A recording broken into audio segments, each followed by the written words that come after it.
اب آپ مجھے یہ بتائیں، میں فیصلہ آپ کے اوپر چھوڑتا ہوں کہ اگر کوئی شخص قادیانیوں کو کافر نہیں کہتا تو آپ اس کو کیا کہیں گے؟ انڈرسٹوڈ ہے، کافر کہیں گے۔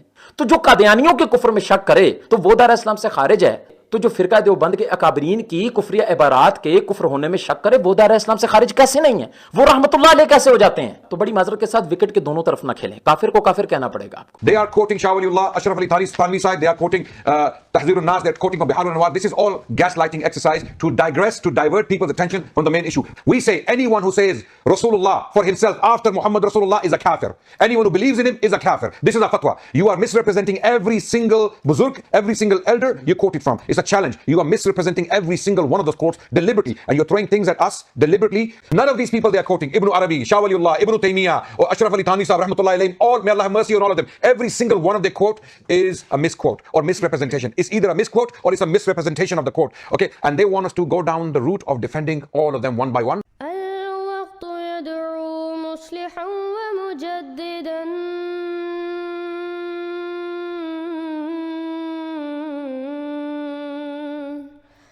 فرنوا بنظر طاهر وجنان.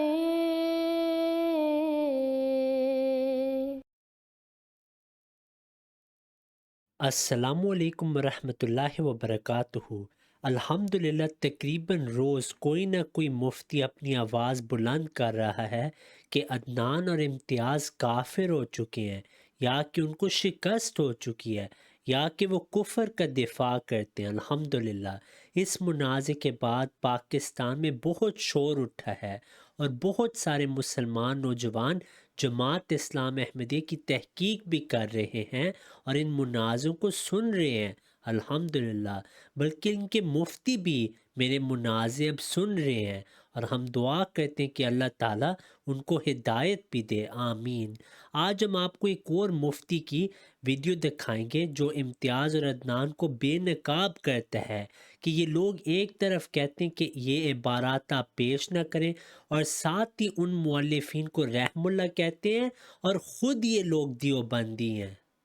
حال ہی میں لندن میں ایک مناظرہ ہوا قادیانیوں کے خلاف، اور مناظرین کے بقول وہ اسلام کو ریپرزینٹ کر رہے تھے اور قادیانیوں کے خلاف یہ مناظرہ کر رہے تھے۔ اور اگر آپ تھوڑا سا ماضی میں چلے جائیں نا تو اللہ تبارک و تعالیٰ کے وجود کے اوپر بھی ایک مناظرہ جو ہے وہ ہو چکا ہے، لیکن بڑے افسوس کے ساتھ یہ کہنا پڑتا ہے میں نے اس وقت بھی یہ بات کی تھی اور میں ابھی بھی یہی بات کرنے کے لیے آیا ہوں کہ جب مناظرہ کیا جاتا ہے اس وقت تو ہم اسلام کا نام لیتے ہیں کہ ہم اسلام کو ریپرزینٹ کر رہے ہیں قادیانیوں کے مقابلے میں، ملحدین کے مقابلے میں، کسی بدعقیدہ کے مقابلے میں یا کسی کافر کے مقابلے میں، لیکن جیسے ہی مناظرہ ہو جاتا ہے تو اس کے بعد جو ہے مختلف فرقے والے جو ہیں وہ اپنے فرقے کے ساتھ اس کو جوڑتے ہیں اور کہتے ہیں واہ جی واہ یہ تو ہمارے فرقے کے بندے تھے۔ اور ابھی جو مناظرہ ہوا اس میں بھی مناظرین کا جو دعویٰ تھا وہ یہی دعویٰ تھا کہ ہم اسلام کو ریپرزینٹ کر رہے ہیں، ہم اسلام کا مقدمہ لڑ رہے ہیں، لیکن بڑے افسوس کے ساتھ یہ بات کرنی پڑتی ہے کہ جیسے ہی مناظرہ ختم ہوا فرقہ دیوبند والوں نے پھر اٹھا کے اس کو اپنے۔ اب یہاں پہ مفتی صاحب آپ خود کافر نہیں ہو چکے، کیونکہ آپ ان کو مسلمان مناظرین کہہ رہے ہیں جو اسلام کے نمائندے تھے، حالانکہ آپ خود کہہ رہے ہیں وہ دیوبندی ہیں۔ تو کیا آپ کو یہ نہیں کہنا چاہیے کہ ایک گروہ جو آپ کے نزدیک ختم نبوت کا انکار کرتا ہے دوسرے گروہ کے ساتھ منازع کر رہا ہے جو کہ دیوبندی ہیں، اور ان کو بھی آپ ختم نبوت کے منکر کافر مانتے ہیں؟ یہ آپ کو کہنا چاہیے، کیونکہ ضروریات دین میں یہ بات واضح ہے، مسلمان کو مسلمان کہنا، کافر کو کافر کہنا۔ ساتھ جوڑ لیا، بے شک ان کا تعلق فرقہ دیوبندیہ سے ہے، لیکن میرا مقصد کہنے کا یہ ہے کہ آپ ان کو فرقہ دیوبندیہ کیوں کہہ رہے ہیں؟ احمد رضا خان صاحب کہتے ہیں جو ان کے کفر میں شک کرے وہ بھی کافر ہے، تو کیا آپ ان کے کفر میں شک تو نہیں کر رہے؟ جب آپ مناظرہ کر رہے تھے اس وقت آپ کیا تھے؟ اس وقت آپ اسلام کا مقدمہ لڑ رہے تھے۔ اب آپ پھر کہہ رہے ہیں اسلام کا مقدمہ، حالانکہ احمد رضا خان صاحب کہتے ہیں کہ دیوبندیوں کا اسلام سے کوئی تعلق ہی نہیں، ان کے کفر میں بھی جو شک کرے وہ بھی کافر ہے، آپ کہہ رہے ہیں وہ اسلام کے نمائندے تھے۔ جیسا کہ آپ بالکل واضح طور پہ دیکھ سکتے ہیں کہ اس مناظرے کے اندر جیسا ہی قادیانیوں نے ایک ثبوت کے طور پہ اپنا دفاع کرتے ہوئے دیوبندیوں کے اکابرین کی کچھ کفریہ عبارات جو ہیں وہ سامنے والے مناظر کے سامنے رکھیں تو انہوں نے اسلام کو ریپرزینٹ کرتے ہوئے فوراً اسے اعلان لا تعلقی کر دیا۔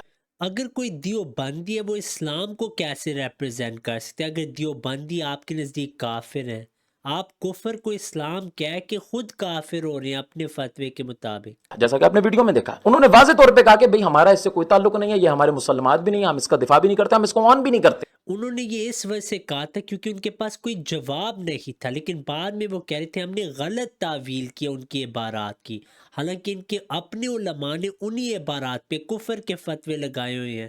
مثال کے طور پہ امتیاز کا اپنا مجدد احمد رضا خان صاحب جو آپ کے بھی مجدد ہیں، انہوں نے ان عبارات پہ کفر کا فتویٰ لگایا ہے۔ لیکن سوال یہ پیدا ہوتا ہے کہ جیسے ہی مناظرے کے کمرے سے باہر نکلتے ہیں تو یہ ساری چیزیں پھر سے آن کیسے ہو جاتی ہیں؟ پھر وہ کافر نہیں ہے اگر وہ ان چیزوں کو اون کریں، جو کفر کو اون کرے وہ کافر نہیں ہے آپ کے نزدیک؟ تحذیر الناس کی عبارت کا دفاع اس فرقہ دیوبندیہ کی طرف سے کیوں ہونے لگ جاتا ہے؟ ان کفریہ عبارات کا دفاع اس کے اوپر مناظرے کے چیلنجز جو ہیں وہ فرقہ دیوبندیہ کی طرف سے کیوں ہونے لگ جاتے ہیں؟ اور پھر دوسری چیز میں نے یہ دیکھی، جو مناظر تھے جو اسلام کو ریپرزینٹ کر رہے تھے، پھر آپ کہہ رہے ہیں اسلام کو ریپرزینٹ کر رہے ہیں۔ ایک طرف تو آپ یہ کہہ رہے ہیں کہ ہم دفاع نہیں کرتے، اور دوسری طرف آپ یہ کہہ رہے ہیں کہ وہ عبارات جو ان کی طرف مروڑ تروڑ کے ان کی غلط تشریحات کر کے ان کی طرف منسوب کر دی گئیں، میں ان کا دفاع کیوں کروں؟ حضرت یہ آپ دفاعی تو کر رہے ہیں۔ اب آپ کہہ رہے ہیں وہ کفر کا دفاع کر رہے تھے، تو جو کفر کا دفاع کرے وہ بھی کافر ہے احمد رضا خان صاحب کے نزدیک، تو آئندہ آپ نے ان کو مسلمان نہیں کہنا۔ اور دوسری بات یہ ہے کہ جب آپ کفر کو کفر سمجھتے ہیں، جب آپ دفاع بھی نہیں کرتے، جب آپ آن بھی نہیں کرتے، جب آپ ان کو اپنے مسلمات بھی نہیں مانتے، تو پھر آپ ان کے نام کے ساتھ اشرف علی تھانوی رحمت اللہ تعالیٰ علیہ کس بیس پہ بول رہے ہیں؟ اب جو اشرف علی تھانوی کو رحم اللہ کے وہ بھی کافر ہے آپ کے اصولوں کے مطابق، تو ایسے نہ کریں مفتی صاحب، کھل کے بات کیا کریں کہ آپ ان کو مسلمان نہیں مانتے۔ تو دیکھیں حضرت، ایسا نہیں چلے گا کہ آپ یہ کہیں کہ جناب میرا ان سے تعلق بھی نہیں ہے اور میں ان کو آن بھی نہیں کرتا اور میں ان کو کافر بھی نہیں کہتا، ایسے نہیں ہو سکتا۔ کہ میں آپ کے سامنے اور آسان کرتا ہوں، اس نے آپ کے سامنے یہ چیز رکھی کہ آپ چشتی رسول اللہ تھانوی رسول اللہ کے بارے میں کیا کہتے ہیں۔ آپ میرے سے اگر کوئی پوچھتا ہے کہ آپ چشتی رسول اللہ کے بارے میں کیا کہتے ہیں، تو میں کہوں گا بالکل کلمہ کفر ہے، پڑھنے والا دار اسلام سے خارج ہو جائے گا۔ لیکن جیسے ہی سامنے والا یہ کہے گا یار یہ تو آپ کے بزرگوں کے کتابوں میں لکھا ہوا ہے اور آپ کے بزرگوں نے یہ کلمے پڑھوائے ہیں، تو میں کہوں گا یہ آپ کا دعویٰ ہے، مدعی آپ ہیں۔ لیکن اس وقت جو میرا موضوع وہ تو میں نے ثابت کیا تھا کہ تھانوی رسول اللہ کا کلمہ موجود ہے ان کی کتابوں میں، اور تھانوی صاحب دفاع کرتے رہے چشتی رسول اللہ کا بھی، تو انہوں نے تو اس کا کوئی جواب نہیں دیا۔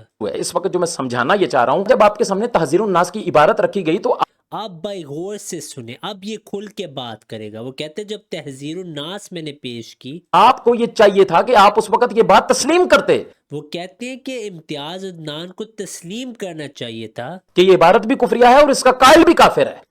کہ عبارت کفری ہے اور قاسم ننوتی صاحب بھی کافر ہیں، یہ وہ کہہ رہا ہے کہ ان کو کہنا چاہیے تھا۔ تحذیر الناس کی عبارت لکھنے والے اس قاسم نانوتوی کو آپ نے کافر کیوں نہ کہا؟ تو اگر آپ اشرف علی تھانوی کو رحمت اللہ تعالیٰ علیہ کہتے ہیں تو پھر آگے ان کی کفریہ عبارات کا دفاع کریں، کیونکہ بقول آپ کے وہ غلط تشریحات کر کے لوگوں نے ان کی طرف منسوب کیا، تو ٹھیک ہے صحیح تشریحات آپ کر دیں۔ اور پھر اگر آپ دفاع کرنے کے لیے آتے ہیں تو پھر ایز اے مسلم آپ کا یہ دعویٰ کہاں جائے گا کہ ہم جناب ان کو نہ آن کرتے ہیں، نہ ہم ان کا دفاع کرتے ہیں، نہ یہ ہمارے مسلمات میں سے ہے۔ تو واضح طور پہ یہ چیز ثابت ہوتی ہے کہ جو مقدمہ آپ نے ایز اے مسلمان لڑا اور اسلام کو ریپرزینٹ کرتے ہوئے لڑا، جن عقائد کو آپ نے ریپرزینٹ کیا، الحمدللہ وہی سنی حنفی بریلویوں کے عقائد ہیں کہ جو 14 صدیوں سے چلتے آ رہے ہیں۔ تو اب آپ مجھے یہ بتائیں، میں فیصلہ آپ کے اوپر چھوڑتا ہوں کہ اگر کوئی شخص قادیانیوں کو کافر نہیں کہتا تو آپ اس کو کیا کہیں گے؟ انڈرسٹوڈ ہے، کافر کہیں گے۔ تو جو قادیانیوں کے کفر میں شک کرے تو وہ دار اسلام سے خارج ہے، تو جو فرقہ دیوبند کے اکابرین کی کفریہ عبارات کے کفر ہونے میں شک کرے وہ دار اسلام سے خارج کیسے نہیں ہے؟ اب وہ یہ کہہ رہے کہ عدنان امتیاز نے تحذیر الناس پہ فتویٰ نہیں لگایا، اس کفر میں شک کی کیونکہ ان کے نزدیک تحذیر الناس کفر ہے، تو وہ کیسے مسلمان رہتے ہیں؟ یہ وہ مقدمہ پیش کر ہے مفتی۔ وہ رحمت اللہ علیہ کیسے ہو جاتے ہیں؟ تو بڑی معذرت کے ساتھ وکٹ کے دونوں طرف نہ کھیلیں۔ اب وہ کہہ رہے ہیں امتیاز عدنان وکٹ کی دونوں طرف کھیل رہے ہیں۔ کافر کو کافر کہنا پڑے گا آپ کو، تو بھائی شخصیت کی وجہ سے شریعت کا اصول تو نہیں بدلا جائے گا۔ کہتے ہیں کافر کو کافر کہنا پڑے گا کیونکہ ان کے نزدیک دیوبندی ہیں ہی کافر، لیکن یہ دعویٰ یہ کرا کہ امتیاز عدنان نے مناظر میں اپنے تمام دیوبندی بزرگان پہ انڈائریکٹ، یعنی نام کے ساتھ تو نہیں لیکن انڈائریکٹ فتویٰ لگایا، حالانکہ اس کی اگلی ٹرن میں عدنان نے کہا یہ باتیں تم مس ریپرزینٹ کر رہے ہو، تم غلط حوالے پیش کر رہے ہو، لیکن اس نے بتایا نہیں کون سا حوالہ غلط تھا، اصل میں انہوں نے اپنی کتابیں ہی نہیں پڑھی ہوتی۔ شریعت کے مطابق بات کی جائے گی، آپ کی طبیعت کے مطابق بات نہیں کی جائے گی۔ تو جناب غلط کو غلط کہنا پڑے گا اور غلط کو غلط نہ کہنے والوں کو بھی غلط کہنا پڑے گا۔ اگر آپ غلط کو غلط نہیں کہتے اور غلط کو غلط نہ کہنے والے کو یا غلط کو ٹھیک کہنے والے کو آپ اگر ٹھیک کہتے ہیں تو بھائی یہی تو صلح کلیت ہے، اور صلح کلی نبی کا نہیں سنی ہو، سنی مسلم ہے سچا نبی کے لیے۔ وہ کہتے ہیں جو صلح کلی کرے وہ سنی نہیں ہو سکتا، تو امتیاز عدنان صلح کلی کر رہے تھے، اور خود اس مفتی کے فتوے کے مطابق وہ دونوں کافر ہیں کیونکہ انہوں نے تحذیر الناس کا دفاع کیا۔